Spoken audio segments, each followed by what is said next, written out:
2 বছর ধরেই প্রেশার কুকারের গল্পটা আইডিয়াটা আমার মাথায় আসে এবং আমি এটা নিয়ে ঘুরপাক খাচ্ছিল আমার মাথায়। তো তাণ্ডব তুফান বানানোর পর আমার মনে হচ্ছিল যে আমি আসলে একই কেন্দ্রিক সিনেমা বেশি নির্মাণ করে ফেলছি, মানে একটু কমার্শিয়াল হয়ে যাচ্ছে। আমাকে একটু আমি যেই ছবিটা বানাতে চাই এই ধরনের ছবি বানানো উচিত, এবং সেই সাথে চ্যালেঞ্জটাও ছিল যে এই ধরনের ছবিকে আসলে ব্যবসা সফল করাটাও একটা চ্যালেঞ্জ। তো তখন আমি আন্ধার একটা সিনেমা শ্যুট করছিলাম, আমার সিনেমার নাম ছিল আন্ধার, যেটা অলরেডি শ্যুট শেষ, কিছুদিন পর ইনশাল্লাহ সেটা সিনেমাটা রিলিজ হবে। আমরা আরেকটু নতুন তথ্য পেলাম যে আন্ধার সেটা একটা হরর ফিল্ম, নতুন একটা প্রোডাকশন হাউস ছবিটি নির্মাণ করছে, প্রডিউস করছে।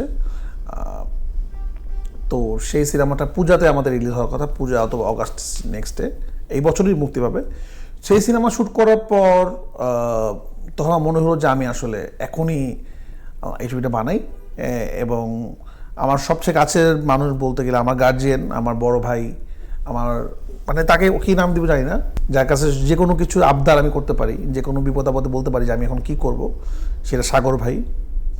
তো সাগর ভাইকে আমি বললাম, সাগর ভাই অনেকদিন তো আমাকে বলছিল যে তুমি তোমার মাকে অনেক ভালোবাসো, তোমার কোম্পানিটা, আমার কোম্পানিটা আমার মার নামে, কানন ফিল্মস, কানন ফিল্মসটা নিয়ে তোমার কাজ করা উচিত।